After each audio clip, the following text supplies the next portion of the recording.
My life is going good. Things are well.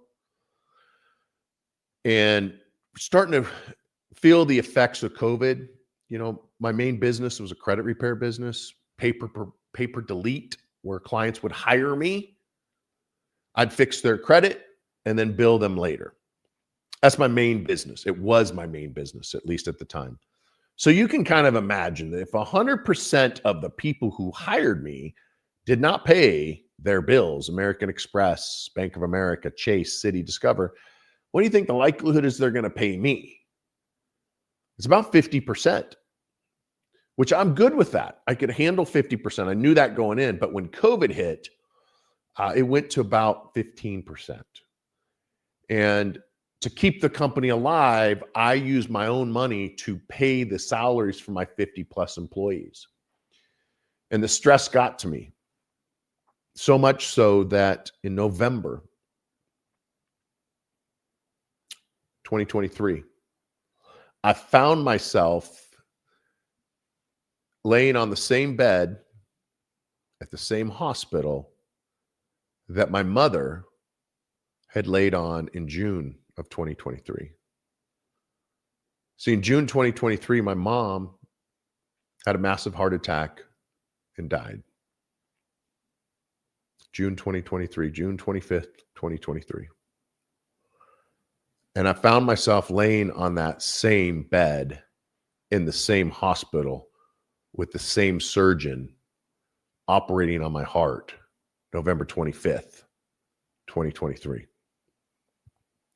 I suffered from what's called a SCAD, spontaneous cardiac artery dissection.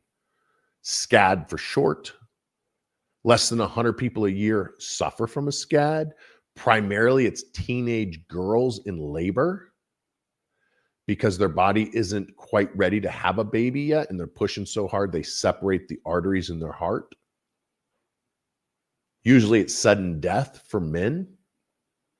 For me, it was like any other day on a Saturday. I got up, had sex with my girlfriend. It was an amazing day. Went to breakfast.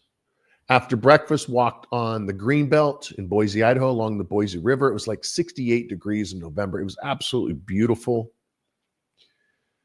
As we're getting into the Jeep on the way home, she says, hey, her name's Amanda. She goes, Rondi, if anything ever happened to you, where should I take you?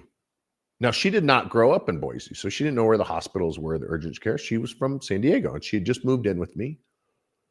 And I said, it's right there. The hospital's right there. We're literally across the street, as in like the residential street. I said, that parking lot right there, that's the hospital. She goes, okay. I just had this weird feeling like, you know, in case something happened at the farm with the chainsaw or something, that because I didn't have heart issues. I was extremely healthy. In fact, in November 2024, I was supposed to climb Mount Everest. So I was very fit and very healthy because my Lyme disease had been cured. My pulmonary embolism was gone. The babesia was gone. The mycoplasma was gone. I was doing well physically. So we get in the Jeep. We drive home. I walk into the kitchen. I take my water bottle. I take a drink. And instantly, it felt like someone was ripping my arms off and crushing my throat. I fell down. I got up. At that point, she heard me fall. She came downstairs. Are you okay? I'm like, I don't feel very well. And within about 30 to 45 seconds, she goes, how about we drive to the hospital? Fortunately for me, she did that because if she wasn't there, I probably would have sat down on the couch and died. I said, okay. So I got in the Jeep. I got in the passenger side. If you know anything about me, I always drive. So I got in the passenger side.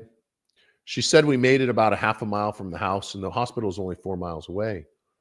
Made it about a half a mile from the house. She said I just kind of slumped over and turned gray. So she kicked in overdrive and drove almost 100 miles an hour to the hospital. And within 30 minutes, I had somebody inside my heart operating to repair the arteries. I had 2 arteries that just spontaneously ruptured.